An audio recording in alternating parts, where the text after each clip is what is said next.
Hello, my name is Chad Real from RealDealEV.com. Today we're going to be going over how to replace a filter for a 2016 to 2021 Tesla Model S. As you can see here, your first thing you're going to do is pop your frunk. You're going to remove the large trim cover piece that says Tesla on it. You're going to wiggle that around the struts, get that out of the way. Next, you're going to take off the passenger side and the driver's side facades, plastic facades. I always like to clean this out so that way you got a nice clean working area. You can see all the leaves that get built up over time just accumulate down in there. The next thing you're going to do is remove the front facade. It's just going to pull straight up. Next, you're going to peel back the carpet, and when you peel back the carpet, there is the frunk release. It's a push button that glows in the dark. You're going to release that clip, and then your frunk light. After you're done with the light, then you'll be able to pull the carpet straight up and out. The next thing you're going to do is you're going to take a socket and take off the 10 millimeter bolts. You're going to pull all those bolts out, and then you're going to remove the wire grommet that goes into the housing. Now you can see your air filter that you're replacing. It'll just be sitting here loose with the top piece connected to it. That's the air inlet duct that goes into the cabin. As you can see, there's still a lot of dirt in there. The next thing you're going to do is you're going to go over to take your paper filter to the bench, and you're going to start working the paper out of the plastic housing. I found the easiest way to do this is to cut a hole into it, rip out half of it, and then start going around the edges. You'll see when you go to start doing this that the glue that the Tesla used from the factory was still malleable, meaning you could still move around. So you could just kind of roll it with your fingers almost and get it to roll out.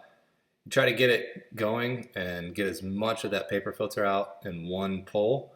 As you can see, it ripped on me a couple times, but then you'll just stop, reassess, and try to do it again. That way you're not left with paper shreds around the whole edge and you're trying to get that off of there. Try to get it all off in one piece. As you can see, I'm putting a decent amount of force into it here. It's not terribly hard, but you do have to really pull on it. And from this point, now you got your clean housing that your new filter is going to go into. You're going to want to clean it up real well. You're going to vacuum it out, and you're going to use some alcohol and water. Get all the goo off. Get it nice and clean so that you got a nice surface to be able to utilize your hot glue, which is going to be coming in at the next stage. So you just take a microfiber, clean all that glue up. If you need to, peel some up with your fingers, but you want to just make sure you got a nice clean surface. Next, you're going to get yourself your new filter that you got from RealDealEV.com, of course. You're going to take it out of the box, out of the plastic, and you're going to make sure that it fits and that you've got the right part number, which is 1059333-00-F or E. Next, you're going to take your hot glue and you're going to apply it to the top edge. So that way I can slide the filter in so it's nice and tight at the top. Leave yourself a gap towards the bottom. And now you're going to go ahead and just start filling that gap in and securing the filter in place with your hot glue.